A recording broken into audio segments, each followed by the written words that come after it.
Good morning, all of you. So let's start with our daily analysis of the Hindu newspaper dated 1st of April. So on the first page, there are two important news which I'm going to discuss. So the first news says, the title is Government was swifter not for exporters. So यहाँ पे हमारी सरकार ने नई foreign trade policy को यहाँ पर launch किया है. हमारे देश के जो union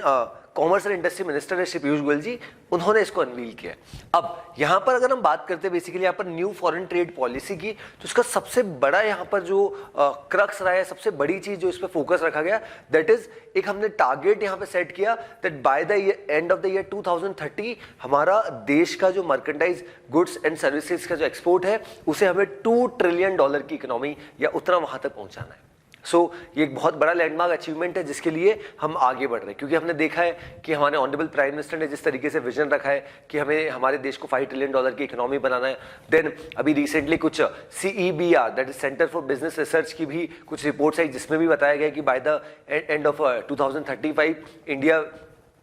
India's economy will be $10 trillion economy. So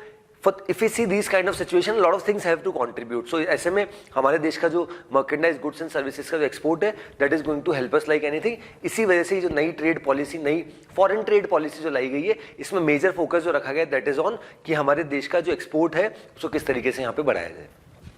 अब यहाँ पे अगर बात की जाए फॉरेन ट्रेड पॉलिसी की, अगर मैं आपको बात करता हूँ तो फॉरेन ट्रेड पॉलिसी हमेशा से 5-5 साल के लिए आती है. दैट मीन्स 2015 में आई थी और 2015 से 2020 तक मतलब 5 साल के लिए थी. लेकिन 2020 में as we are already aware कि हमने कोविड देखा था, देन उसके बाद जैसे जैसे things have started getting normal, then उसके बाद हमने रशिया यूक्रेन वॉर देख लिया. तो उसी के बाद इसको काफी डिले किया गया और जो 2015 से 2020 की जो फॉरेन ट्रेड पॉलिसी थी वो कल के दिन दैट मींस 31 ऑफ मार्च 2023 को वो खत्म हुई. अब जो नई trade policy, foreign trade policy लाई गई है, उसका हालांकि कोई बेसिक यहाँ पे टाइमलाइन नहीं रखा है कि इतने साल के लिए, क्योंकि जनरली क्या होता था कि वो 5-5 साल के लिए आती थी. बट इस बार ऐसा सरकार ने नहीं किया है और इस बार सरकार ने बहुत सारे एम्बिशियस टारगेट्स रखे जिनको फुलफिल करना, क्योंकि India especially with respect to current situation, the way our economy is growing, that is exceptional. So for that a lot of things have to contribute. So that's why the government's focus is not about time, but the government's focus is how to enhance the productivity of different sectors in the country, right? So थोड़ा सा इसको read करते हैं that this the policy which have been recently propounded, इसके major की highlights कौन कौन से. सो अगर इसको पढ़ते हैं, first is it focuses on lowering cost for smaller firms and offering swifter clearances. बहुत सारी चीजें यहाँ पर ईज की गई. देखिए पहले इसमें क्या होता था, जो लोग एक्सपोर्टर्स होते थे उनको 5 स्टार रेटिंग दी जाती थी, बट 5 स्टार रेटिंग के लिए कुछ जो कैटेगरीज थी उसको काफी कम कर दिया गया. पहले वो $2 बिलियन की हुआ करती थी, अब उसको $800 मिलियन कर दिया गया. ऐसे में होगा क्या कि अगर किसी कंपनी की, किसी एक्सपोर्टर की अगर अच्छी रैंकिंग होती है तो उसको बहुत फायदे मिलते हैं in terms of negotiation, especially with respect to loans, बाकी concessional benefits by the Indian government, तो वो सब चीजें भी यहाँ पे प्रोवाइड की जाती है. देन इट एम्स एट, जो सबसे बड़ा फोकस यहाँ पे रहा, it aims at tripling exports to $2 trillion by the end of the year 2030 from $760 billion in the year 2022-2023. That means जो पिछले साल का हमारा एस्टिमेटेड जो यहाँ पर एक्सपोर्ट होना है दैट इज $760 बिलियन, उसको हमें सरपास तो करना ही है, वो तो हमारे इस साल का है. बट हमने टारगेट रखा है दैट इज कि 2030 तक 2030 तक हमारा जो एक्सपोर्ट्स है वो $2 ट्रिलियन का करने की यहाँ पर कोशिश की जा रही. अब यहाँ पे सरकार के लिए एक सबसे बड़ा चैलेंज ये है कि हमारा इन टर्म्स ऑफ सर्विसेज का अगर एक्सपोर्ट देखें तो बहुत अच्छा है, स्पेशली IT सेक्टर हमारा बहुत ज्यादा कंट्रीब्यूट करता है और वो एक बहुत अच्छी बात है. बट हमारा जो मर्केंटाइज गुड्स का जो एक्सपोर्ट है वो काफी कम है. तो इस बार गवर्नमेंट ने यहाँ पर इस पर फोकस किया है नई फॉरेन ट्रेड पॉलिसी में कि हमें यहाँ जो हमारे देश का जो एक्सपोर्ट है, स्पेशली मर्केंटाइज गुड्स का एक्सपोर्ट, उस पर यहाँ पे फोकस करने की आवश्यकता है. इस वजह से पिछले कुछ समय से अगर हम देखें काफी सारी स्कीम्स यहाँ पे लॉन्च की जा रही है कि किस तरीके से यहाँ पर आप PLI स्कीम के बारे में आपने सुना होगा, प्रोडक्शन लिंक्ड इंसेंटिव, काफी सारी चीजें हमारे भारत देश में ही बनाई जा रही है. तो ये सब उस चीज का प्रमाण है कि किस तरीके से हमारा जो फोकस है वो कहीं शिफ्ट हो रहा है और एक हम क्लियरर पाथ की तरफ यहाँ पे बढ़ रहे हैं. Then next, policy allows for adjustment based on world trade and industry feedback. देखिए एक वर्ड होता है सेंट्रलाइजेशन और एक होता है डिसेंट्रलाइजेशन. सेंट्रलाइजेशन का मतलब होता है कि जो पॉलिसीज फ्रेम की गई एट द टॉप हैंड, आप उसी को सभी को फॉलो करना. यहाँ पे भी ये पॉलिसी सेंटर लेके आया. बट डिसेंट्रलाइजेशन का मतलब क्या होता है कि power is vested in different hands. और वैसे ही कुछ हमें इस नई फॉरेन ट्रेड पॉलिसी में कि हमारे देश के जितने भी स्टेट्स, यूनियन टेरिटरीज और जितने भी डिस्ट्रिक्ट्स हैं more than 700 districts are there in the country. तो सभी डिस्ट्रिक्ट्स के ऑफिशियल से सबसे यहाँ पर फीडबैक लिया जाएगा और उसके बेसिस पे डिसाइड किया जाएगा और जैसे जैसे अपडेट्स एंड चेंजेस करने वो किए जाएंगे। इस पॉलिसी की सबसे अच्छी बात ये कि इसमें कोई टाइम फ्रेम नहीं रखा है, इसी वजह से यहाँ पे सरकार के ऊपर किसी भी तरीके का दबाव नहीं है और सरकार आराम से जिस तरीके से डेवलपमेंट करना चाहती है, हालांकि हमने कुछ एम्बिशियस टारगेट्स रखे और वो बिल्कुल हम अचीव करेंगे, बट उसका कोई डेडलाइन जैसे हर बार 5-5 साल का होता था वैसा इस बार नहीं रखा गया। Then, export promotion initiatives include encouraging international trade settlement in Indian currency. So काफी सारी चेंजेस में किए जा रहे हैं कि किस तरीके से गुड्स एंड सर्विसेज के जो एक्सपोर्ट है उसको मर्चेंडाइज एक्सपोर्ट्स को यहाँ पे फैसिलिटेट किया जा सके। जो यहाँ पे कुछ बाउंडेशंस या कुछ रेस्ट्रिक्शंस यहाँ पे लगाए जाते थे कुछ एक्सपोर्टर्स के ऊपर, उनको यहाँ पर हटाया जा रहा है। कुछ जो लिमिट्स है, सपोज कोई इंडियन पर्सन है, इंडियन कंपनी है, थ्रू कुरियर बाहर अगर फॉरेन में गुड्स अगर बेचना चाहते हैं, उनको कोई ऑर्डर आता है तो 5 लाख तक का ही वो गुड्स भेज पाते थे। और 5 लाख की लिमिट, अगर किसी का जो गुड्स है जो भेजा जा रहा है, सर्विस भेजी जा रही है, 5 लाख से ज़्यादा की वैल्यू है, तो उसमें बहुत सारा डॉक्यूमेंटेशन था। बट अभी की जो नई फॉरेन ट्रेड पॉलिसी आई है उसमें वो जो अमाउंट है 5 लाख उसको बढ़ा के यहाँ पे 10 लाख कर दिया गया बाय द गवर्नमेंट और by the union commerce ministry, जिसमें इसने रिवील किया। सो A lot of big changes are happening with respect to our foreign trade policy और जो हमारे ऑनरेबल प्राइम मिनिस्टर का विजन है, हमारी गवर्नमेंट का विजन है कि किस तरीके से हमारी देश की इकोनॉमी को, अर्थव्यवस्था को और स्ट्रांग बनाना है, उसकी तरफ ये फॉरेन ट्रेड पॉलिसी यहाँ पर बहुत ज़्यादा यहाँ पर काम में आने वाली है। इन फ्यूचर इसका बहुत पॉजिटिव इंपैक्ट हमें देखने को मिल सकता है। So that was about this foreign trade policy and that is going to be very important from an examination point of view, क्योंकि ये हर साल नहीं आती फॉरेन ट्रेड पॉलिसी, ये हर 5 साल में आती है। बट पिछले अगर हम देखें 7 से 8 साल में नहीं आ पाई। रीजन भी कि 5 साल तो 2015 से 2020 तक का इसका टेन्योर ही था और 2 साल कोविड की वजह से डिले हो गई। तो अब जो फॉरेन ट्रेड पॉलिसी पुरानी जो थी 2015 से 2020, उसका टेन्योर जो है खत्म हो चुका है 31 मार्च 2023 को, और आज से 1 अप्रैल से नई फॉरेन ट्रेड पॉलिसी को यहां पर लॉन्च कर दिया गया। Then next news, indicted by grand jury, Trump likely to surrender next week. So यहां पे ये कंट्रोवर्सी है, that is about Donald Trump who was the former president of US 2016 से 2020। अब यहां पे क्या कहानी, इस पूरी स्टोरी को समझते हैं, क्योंकि ये पिछले कुछ दिनों से हमारे न्यूज़पेपर एनालिसिस में हमने हालांकि डिस्कस नहीं किया, बट एक बार इसको डिस्कस कर लेंगे, क्योंकि in coming times we might see editorials and opinions in our newspaper as well. So basically यहां पर हुआ क्या है, दैट डोनाल्ड ट्रंप जी, जो हमने ऑलरेडी देखा काफी कॉन्ट्रोवर्शियल फिगर है और समय समय पर ये कॉन्ट्रोवर्सी में रहते हैं। अब यहां पर क्या हो गया कि मैनहट्टन की एक ग्रैंड जूरी, बेसिकली होता क्या है यूएस में कि जैसे एक पब्लिक प्रोसिक्यूटर है, जैसे हमारे देश में प्रोसिक्यूटर होते हैं, गवर्नमेंट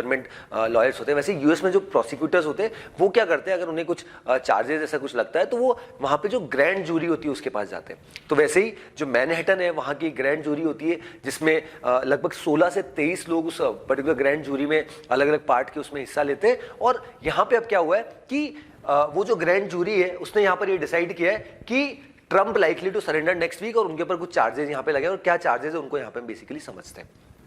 यहाँ पे जो डोनाल्ड ट्रंप जी के ऊपर जो चार्जेस लगे, that is out hush money. Hush money की अगर बात की जाए, हालांकि हश मनी एक अलग कॉन्सेप्ट है, बट उससे रिलेटेड यहाँ पे चार्जेस लगे। बेसिकली हुआ क्या था, 2016 का जब पूरा प्रेसिडेंशियल इलेक्शन यहाँ पे जो यूएस में यहाँ पे चल रहा था, तब there was a lady, there was a porn star, उन्होंने यहाँ पर कुछ एलिगेशंस लगाए थे और उनके द्वारा ऐसी रिपोर्ट्स कुछ आई थी कि वो शायद कुछ मीडिया हाउसेज में जाना चाह रहे हैं कि उनके और डोनाल्ड ट्रंप जी के 2006 में रिलेशंस थे। अब आप एक चीज समझिए कि जब ऐसे समय पे अगर इलेक्शन चल रहे हैं, उनके कैंपेन हो रहे हैं, और ऐसे में अगर कोई लेडी, कोई पॉर्न स्टार अगर इस तरीके के स्टेटमेंट दे दे कि हमारे रिलेशन है, तो उसका इंपैक्ट यहाँ पर पड़ सकता है चुनाव पे। तो इसी वजह से जो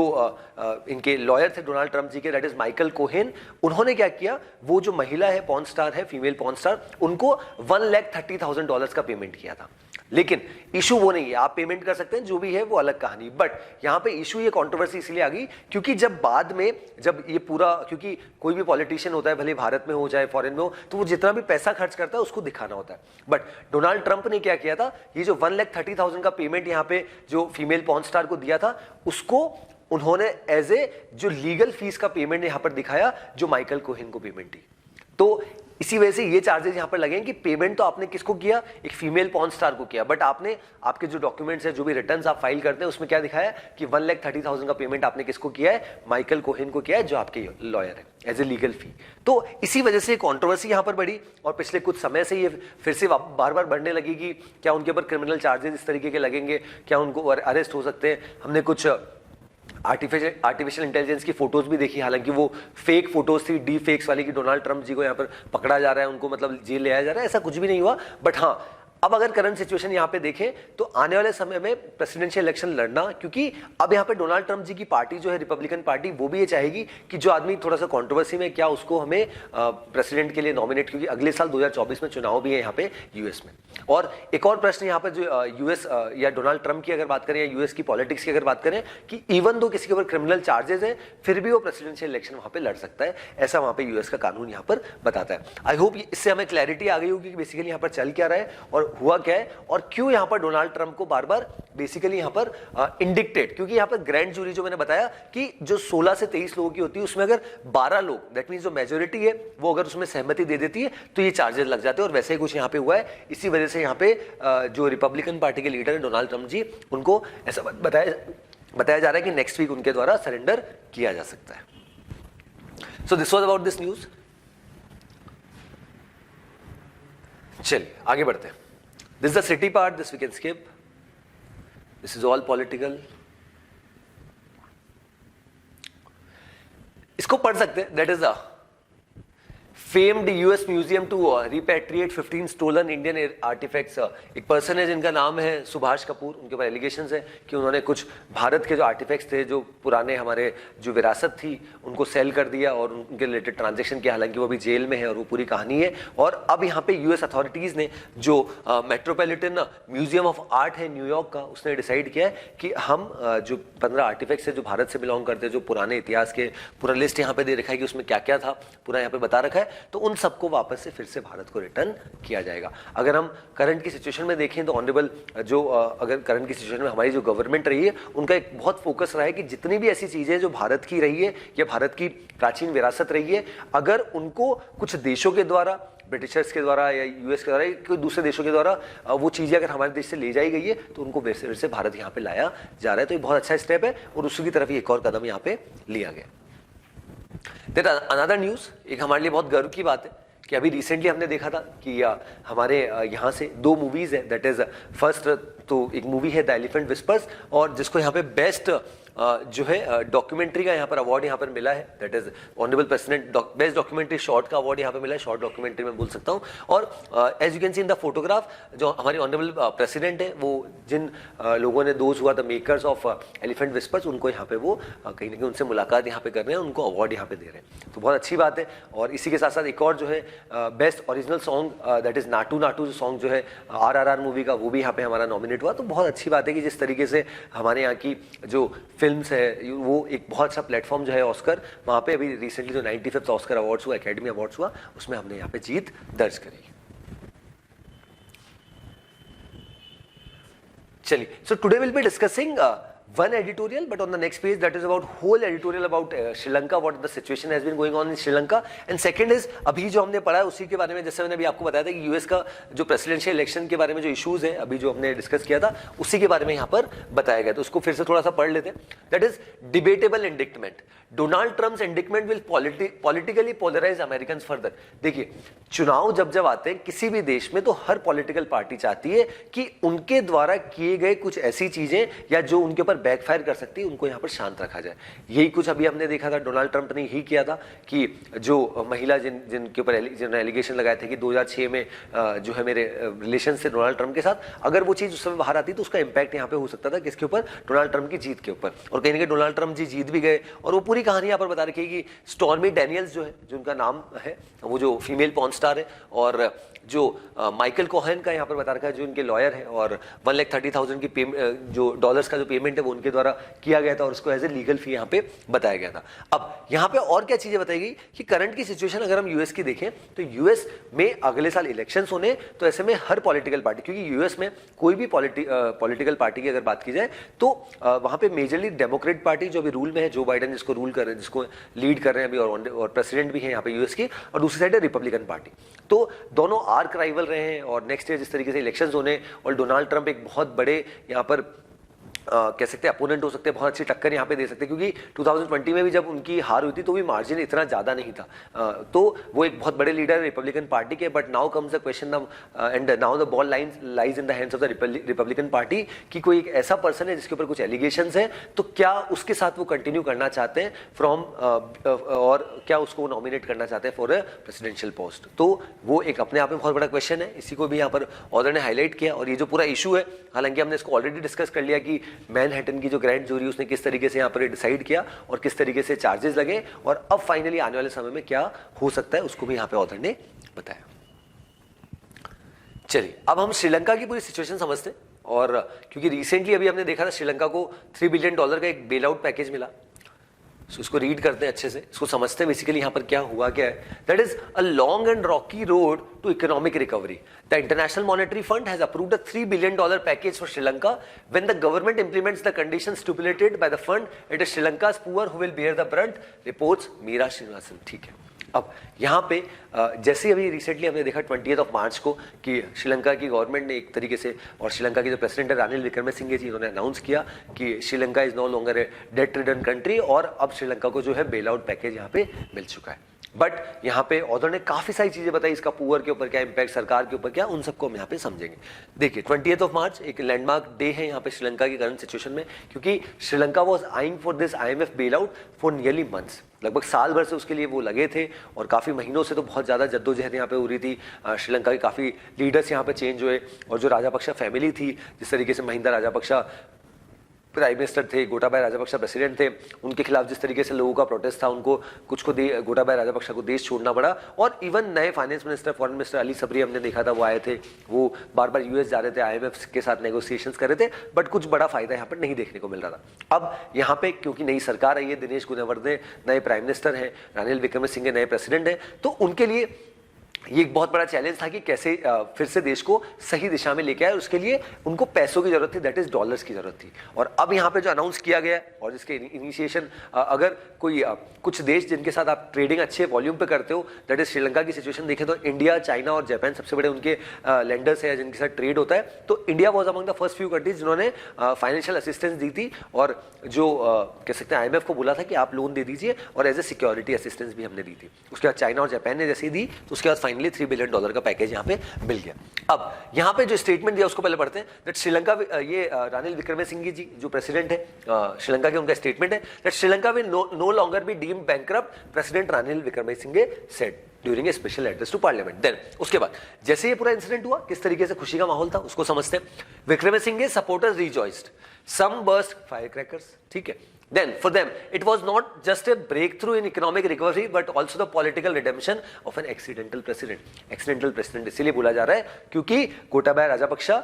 जो उस समय प्रेसिडेंट थे, और महिंदा राजापक्षा, पूरा राजापक्षा क्लैन जो है वही पूरा इसको श्रीलंका को चलाता था, और उनके द्वारा जो पिछले कुछ समय में स्टेप लिए गए थे, specially with respect to organic farming, या उसके बाद कोविड को मिस हैंडलिंग, या फिर जिस तरीके से अपनी इकोनॉमी को यहाँ पे स्टेबलाइज करना, उसमें वो बहुत ज़्यादा विफल रहे थे। उसी वजह से लोग काफ़ी प्रोटेस्ट कर रहे थे, और अल्टीमेटली लोग तो प्रेसिडेंशियल जो उनके घर है, प्राइम मिनिस्टर के जो रेसिडेंस है, वहाँ तक भी पहुँच गए थे उनके खिलाफ नारेबाजी करते करते। देन उसके बाद नए प्राइम मिनिस्टर को यहाँ पर अपॉइंट किया गया, और अभी जो करंटली रानिल विक्रमसिंघे नए प्रेसिडेंट है, वो पहले प्राइम मिनिस्टर हुआ करते थे, फिर बाद में उनको प्रेसिडेंट बनाया गया। तो उनके लीडर्स के लिए मतलब रानिल विक्रमसिंघे जी के लिए भी ये बहुत बड़ी जीत है, और इवन इनके सपोर्टर्स ने कहीं ना कहीं फायर क्रैकर्स को बर्स्ट किया, और एक अलग ही माहौल यहाँ पर क्रिएट किया कि एक नए लीडर, हालांकि बहुत पुराने लीडर है, बहुत बार वो देश के प्राइम मिनिस्टर प्रेसिडेंट यहाँ पर रहे हैं, बट उनके द्वारा जिस तरीके से देश को इकोनॉमिक रिकवरी की तरफ ले जाया जा रहा है उसको हाईलाइट किया। देन एक और चीज, the IMF deal for Sri Lanka it's 17 since 1965। आप देखिए, इससे क्लियरली सजेस्ट होता है कि ये जो हमारे पड़ोसी देश है, पाकिस्तान हो गया, श्रीलंका हो गया, इनकी इकोनॉमिक सिचुएशन इतनी अच्छी नहीं है, और इसी वजह से समय समय पर बेल आउट पैकेजेस अलग अलग देशों से लेते, अलग अलग ऑर्गेनाइजेशन से, स्पेशली IMF से लेते रहते हैं। सो entails a $3 billion loan over 4 years based on several conditions including arresting corruption and IMF governance. ठीक है, अब देखिए IMF यहाँ पे आपको पैसा दे देगा पूरी सिचुएशन सब देख के, बट आपके देश में जो जो आपने रूल्स रेगुलेशंस पूरा वो आपकी इकोनॉमी की सिचुएशन समझेगा कि आपके द्वारा कुछ फ्रीबीज तो नहीं बांटे जा रहे, सब्सिडीज तो नहीं जा रही, नहीं दी जा रही है, आपके द्वारा कुछ ऐसे लोग जो अफोर्ड कर सकते हैं कुछ चीजें स्पेशली रिच, उनको कुछ अलग बेनिफिट्स तो नहीं दिए जा रहे, तो उन सब चीजों को IMF हटाता है। और इसका अल्टीमेट इंपैक्ट यहाँ पे सबसे ज्यादा जो होता है वो पुअर पीपल पे होता है। तो ये भी ऑर्डर ने हाईलाइट किया, और इसी ऑर्डर में यहाँ पे एक इंपॉर्टेंट चीज बोली कि भले ही ये स्टेप यहाँ पे लिया गया, बट हमें ये समझने की आवश्यकता है कि यहाँ पे इसका अल्टीमेट जो इसका ब्रंट है वो पुअर पीपल पे ही आना है। और IMF अगर आपको पैसा दे रहा है तो ऐसा नहीं कि आपको बेल आउट कर दिया गया, आपको एक तरीके से लोन दिया गया, इसका आपको रीपेमेंट करना है, और उसका एक अच्छा खासा हेफ्टी इंटरेस्ट रेट यहाँ पे चार्ज किया जाता है, और along with conditions as well. That means जो एक देश जिसकी ऑलरेडी स्थिति खराब है उसको आप लोन दे रहे हो, और लोन कुछ समय के लिए शॉर्ट टर्म के लिए बेनिफिशियल हो सकता है, बट अगर लॉन्ग टर्म में देखें तो उसका इंपैक्ट और ज्यादा यहाँ पर खराब है। Then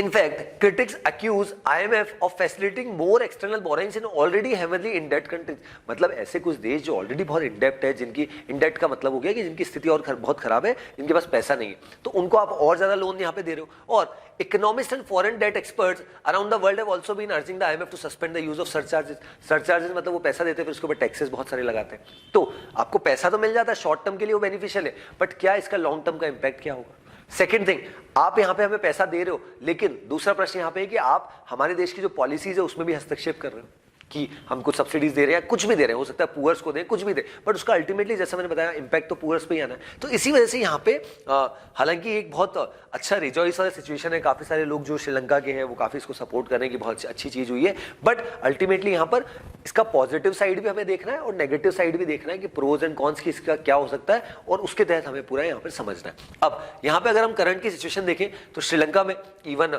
specially after this Covid and everything jobs की सिचुएशन क्या रही है, या ऑर्गेनिक फार्मिंग पे जिस तरीके से शिफ्ट हुए थे उसको वापस से करा जा रहा है। और श्रीलंका की इकोनॉमी सबसे ज्यादा डिपेंडेंट है टूरिज्म पे, but specially because of Covid 2 साल तक हमने देखा टूरिज्म इंडस्ट्री की स्थिति बहुत खराब रही, और specially after this Russia Ukraine war और स्थिति यहाँ पर खराब हो गई। तो इसी वजह से यहाँ पे ऑर्डर का मानना है कि करंट सिचुएशन में भले ही यहाँ पे एक अच्छा पैकेज यहाँ पे मिल गया है, इससे श्रीलंका की इकोनॉमी को रिवाइव डेफिनेटली यहाँ पर किया जा सकता है, और बहुत अच्छी बात है। बट जो IMF के द्वारा यहाँ पर ये लोन दिया गया that is not a bail out package, but that is basically A loan, और वो लॉन्ग टर्म में यहाँ पर श्रीलंका को बहुत ज्यादा डेट का रीपेमेंट करना, लगभग $51 बिलियन का। और ऐसी कुछ स्थिति हमने हमारे पड़ोसी देश पाकिस्तान की भी स्थिति देखी थी, that is also eyeing for this fund big corpus कि वो उनको यहाँ से पाकिस्तान IMF से मिल जाए ताकि वो उनके देश को फिर से वापस से रिवाइव किया जा सके। So this was about the whole story which has been going on in Sri Lanka. और यहाँ पे श्रीलंका की स्थिति ऐसी है कि आज की स्थिति में बहुत सारे ट्रेड यूनियंस हमने देखा, बहुत सारे लोग इवन सड़कों पर भी थे, क्योंकि बहुत ज्यादा इन्फ्लेशन यहाँ पे बढ़ता जा रहा है, और लोगों का ऐसा मानना है कि गवर्नमेंट पूरे हर मोर्चे पे यहाँ पर विफल रही है। So this was about this whole editorial. I hope we got the idea. चलिए आगे बढ़ते।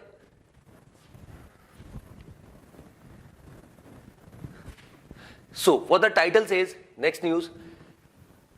NATO, that is North Atlantic Treaty Organization. Russia Ukraine war होने का सबसे बड़ा रीजन यही तो है कि यूक्रेन यहां पर ये चाहता है कि उसे नेटो में एंटर होना है, और Ukraine was earlier part of Soviet union जो 1991 में डिसइंटीग्रेट हो गया। तो अब यहां पे नेटो ने क्या बोला है कि that NATO is open to stronger ties with India, says US envoy. So यहां पे यूएस के जो एनवॉय है उनका एक यहां पे बड़ा स्टेटमेंट आया कि नेटो यहां पे अपने आप में बड़ा ऑर्गेनाइजेशन है, और उसने सबसे पहले तो रशिया को यहां पर टारगेट किया और बताया कि Russia should withdraw from Ukraine and NATO is watching China Russia relation, इन सबको यहां पर देखा जा रहा है। और इसी के साथ साथ एक और स्टेटमेंट दिया गया जो नेटो के जो चीफ है जेंस ऑल्स्टनबर्ग, उनके द्वारा स्टेटमेंट दिया गया कि हम इंडिया के साथ जो हमारे टाइज है उसको और यहाँ पे स्ट्रेंथन करना चाह रहे हैं, उसको भी हाईलाइट किया। नेटो की अगर बात करें 1945 में जिस तरीके से पोस्ट सेकंड वर्ल्ड वॉर इसको यूएस लीड कर रहा है, और जिस तरीके से 30 member countries are already part, Sweden Finland and other countries are eyeing for the post. So ऐसे में यहाँ पर करंट सिचुएशन में अगर हम देखें तो यहाँ पे यूएस लेड नेटो जो है उसके जो चीफ है उसके द्वारा स्टेटमेंट दिया गया कि हम भारत के साथ रिलेशंस को और बेहतर यहाँ पे करने की कोशिश यहाँ पे कर रहे हैं।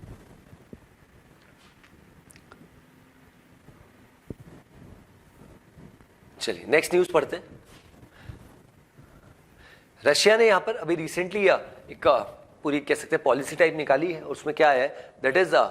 Russia promises to deepen strategic partnership with India, उसमें यहाँ पर इंडिया और चाइना को बहुत बढ़िया पार्टनर यहाँ पे बताया, स्ट्रेटेजिक पार्टनर्स यहाँ पे हाईलाइट किया है। और इवन जिस तरीके से पिछले कुछ समय से रशिया और इंडिया के रिलेशंस यहाँ पर हुए हैं, और स्पेशली रशिया यूक्रेन वॉर के सिचुएशन में हमने देखा था कि इंडिया ने कभी भी रशिया के अगेंस्ट में यहाँ पर वीटो या नॉट वीटो यहाँ पर वोट नहीं किया। कुछ सिचुएशन ऐसी थी जब रशिया के द्वारा कुछ यूक्रेनियन सिविलियंस को यहाँ पर मारा गया, उसमें जरूर इंडिया ने उस चीज़ को कंडेम किया, बाकी सब जगह हमने कहीं ना कहीं एब्सटेन ही किया वोटिंग से। सो इसी के लिए यहाँ पे रशिया ने जिस तरीके से इंडिया और चाइना जिस तरीके से, क्योंकि चाइना में हमने देखा specially after this Russia Ukraine war बहुत ज़्यादा क्लोज आ चुका है रशिया के। और जैसे अभी हमने नेटो का भी देखा तो नेटो के चीफ ने भी यही स्टेटमेंट दिया था कि we are keenly watching the relationship between Russia and China, उसको हम बहुत कीनली वॉच करें कि दोनों देश के रिलेशंस किस तरीके से बढ़ते जा रहे हैं। तो यहाँ पर रशिया ने प्रॉमिस किया है कि और ज़्यादा भारत के साथ जो टाइज हैं, डिप्लोमेटिक टाइज हैं, मिलिट्री टाइज है, उसको और स्ट्रेंथन किया जाएगा। रशिया की अगर बात करें तो रशिया एक ऐसा देश रहा है जिसने हमेशा हमको सपोर्ट किया, अलग अलग रेजोल्यूशन जब हमारे खिलाफ यहाँ पर पास किए गए थे। और उसी के साथ साथ रशिया की अगर बात की जाए तो इवन हमारी जो ओवरऑल रिसेंटली जो सिप्री की रिपोर्ट भी जो आई थी उसमें भी ये हाईलाइट किया गया कि कि इंडिया की डिपेंडेंसी जो है मिलिट्री आर्म्स एम्यूनिशन इक्विपमेंट्स पे आज भी रशिया के ऊपर बहुत ज़्यादा है। इसी वजह से हम रशिया हमेशा से हमारा एक फ्रेंडली नेबर रहा है, फ्रेंडली देश रहा है और जिसने समय समय पर हमारी मदद की है। देन एक और स्टेटमेंट, आज काफी सारे ऐसे स्टेटमेंट हम देख रहे हैं जहां पे कुछ लोगों ने स्टेटमेंट दिया, that is China poses challenge to rules based order in Indo Pacific set by German envoy. So यहाँ पे जर्मनी के जो एनवॉय है इंडिया में, उन्होंने यहाँ पर स्टेटमेंट दिया है कि जिस तरीके से चाइना इंडो पैसिफिक रीजन में यहाँ पर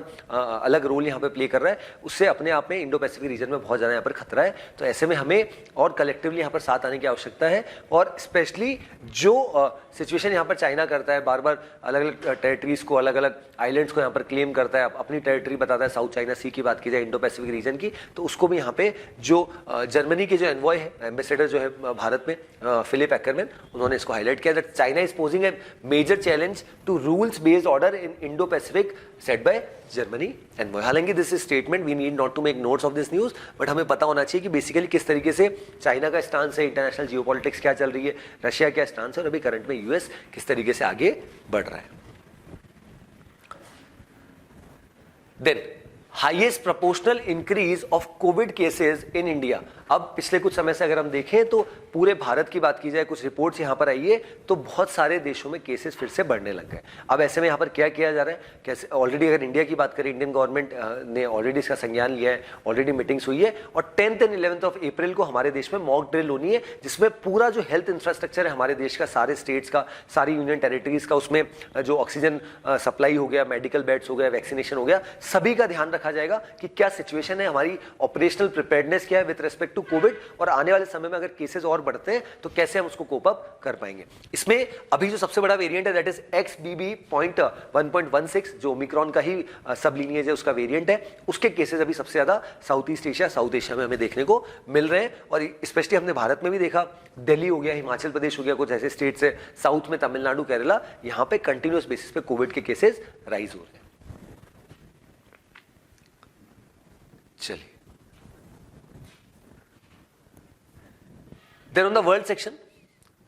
दो वी हैड ऑलरेडी डिस्कस्ड, अब यहां पे रिपब्लिकन पार्टी जो है, डोनाल्ड ट्रंप जी की पार्टी, वो उनको सपोर्ट कर रही है, that is Republicans rally to Donald Trump's defence, denounce his indictment. अब यहां पे सबसे बड़ी चीज अगर हम देखें, जो रिसेंटली पूरा एक ग्रैंड जूरी वाला कंट्रोवर्सी जो हमने फर्स्ट पेज पे यहाँ पे डिस्कस किया था कि किस तरीके से उनके ऊपर चार्जेस यहाँ पर लगे और शायद वो चुनाव लड़ सके, नहीं लड़ सके, बट रिपब्लिकन पार्टी में आज की भी करंट सिचुएशन में अगर देखें, यूएस में सबसे जो स्ट्रॉन्ग लीडर है वो जो यहाँ पे जो है डोनाल्ड ट्रंप जी है। तो डोनाल्ड ट्रंप अगर सबसे स्ट्रॉन्ग लीडर है तो उनके सपोर्ट में यहाँ पर रिपब्लिकन पार्टी के बहुत सारे लीडर्स यहाँ पर आए हैं, बहुत सारे जो प्रोटेस्टर्स हैं, जो उनके फैंस हैं, उन्होंने कहीं ना कहीं प्रोटेस्ट किया कि ये जो हो रहा है ये गलत हो रहा है, जानबूझ के जो डोनाल्ड ट्रंप है, क्योंकि अगले साल चुनाव है, उनकी इमेज को डेंट पहुंचाने के लिए किया जा रहा है। But it must be clear कि डोनाल्ड ट्रंप ने खुद ने ही ये स्टेटमेंट दिया है कि ये जानबूझ के गलत किया जा रहा है, बट उन्होंने इस चीज को डिनाई नहीं किया कि मैंने पेमेंट किया है। उनका ऐसा मानना है कि अगर ये चुनाव के समय ऐसा पता चलता है कि मैंने ये जो फीमेल पॉर्न स्टार है उनको इतना पेमेंट किया है, तो वो उससे कहीं ना कहीं इंपैक्ट हो सकता है, तो उससे गलत मैसेज कहीं ना कहीं वोटर्स में जाता।